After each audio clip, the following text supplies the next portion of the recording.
Bon, les filles, comme Anna l'a si bien dit, nous allons parler de l'importance de la formalisation des entreprises.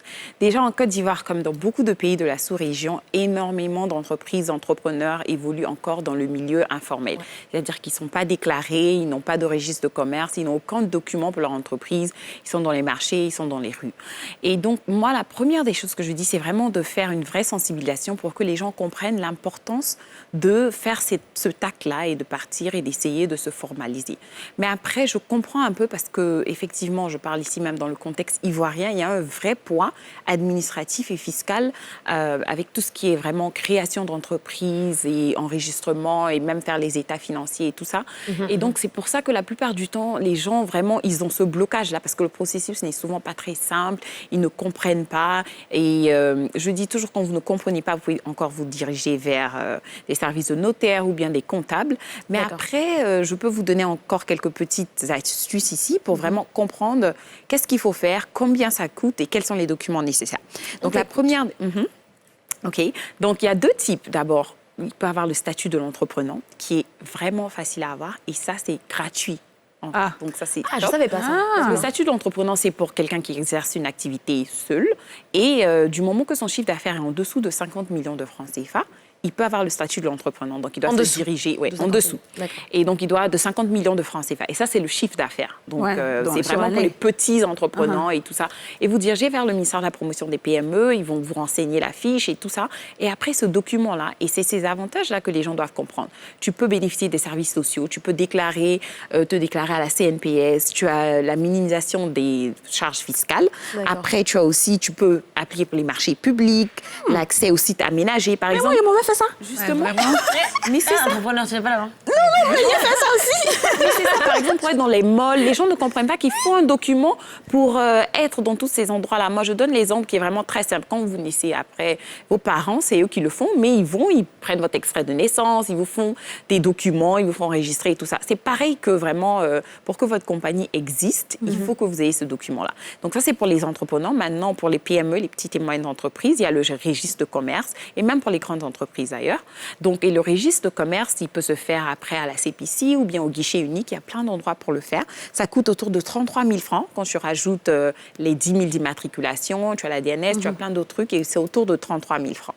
Maintenant, la partie qui est un peu plus compliquée avec le registre de commerce, c'est que tu dois avoir déjà ta pièce d'identité et tout ça. Tu dois avoir des statuts. Et donc, les statuts, c'est ce qui réglemente ton entreprise. Mais moi, je dis toujours, même si tu ne veux pas te faire enregistrer, tu devrais, c'est bien d'avoir des statuts parce que ça te permet de définir qu'est-ce que ton entreprise fait, comment est-ce que vous allez fonctionner. Vraiment, ça te met dans les règles et dans les normes que quand il y a quelque chose, tu peux aller revoir ces statuts-là et dire, voilà, c'était ça notre objectif premier en créant cette entreprise-là. Donc, c'est toujours bien, globalement. Tu auras besoin d'un contrat de bail. Après, tu peux déclarer la liste des dirigeants, faire une première réunion et tout ça. Et donc, tous ces documents-là seront nécessaires pour maintenant aller ouvrir ton entreprise. Bon, je veux dire, il y a quelques bonnes nouvelles. On est passé de 3% à, disons, 15% en 2018 de taux de création d'entreprise. Donc, de plus en plus, les gens vont vers les différents guichets et puis ils essaient vraiment de se formaliser de plus en plus. Donc, voilà. Ouais. Après, il y a peut-être aussi le petit challenge de ce dont on parlait tout à l'heure, quoi. Quand on est informel et qu'on n'est pas forcément lettré ou voilà, qu'on n'est pas forcément alphabétisé, est-ce que c'est un peu plus compliqué dans ces cas-là? Non, moi je dis toujours, il y a toujours des compagnies d'accompagnement. Donc c'est-à-dire, il y a beaucoup de gens qui veulent même pas faire les statuts eux-mêmes et tout ça. Et donc tu vas vers eux, mais ça sera pas 33 000. Les 33 000, c'est ce qui va vers l'État. Après, c'est peut-être un autre 30 000. Donc au lieu de 33 000, tu vas peut-être payer 60 000. Mais c'est vraiment pour t'accompagner, pour t'assurer. Mais maintenant, il faut prendre des personnes de confiance parce que comme on l'a dit, si tu ne sais pas lire et écrire, comment tu vérifies que ta vision est ce qui est transcrit dans les papiers? Sûr, c'est un peu moi, je veux juste savoir, lever une petite... un petit souci dans ma tête là que je ne comprends pas. Le statut de l'entrepreneur. Est-ce que c'est ce qui permet d'avoir un régime synthétique, par exemple? Exactement. C'est ça? Donc, tu peux avoir la taxe synthétique avec. Donc, il y a le régime fiscal qui va avec. Ça te permet même les démarches administratives. Tu peux aller ouvrir un compte en banque avec le statut de l'entrepreneur. Définissez régime synthétique juste Mais pour les... il y a différents régimes synthétiques. Mais je veux dire, c'est la même chose. Tu vas à la CPC quand même aussi avec le statut de l'entrepreneur. Non, donc le statut de l'entrepreneur, c'est avec le ministère des PME. Et après, ils peuvent vous dire les prochaines certaines démarches, mais la CPC, c'est pour les entreprises. Donc, en tant qu'entrepreneur, tu as une entreprise, mais tu es unique. C'est-à-dire, par exemple, je vends mes tomates au marché. Moi, je suis une entrepreneur, donc je m'enregistre et puis je déclare ce que je fais.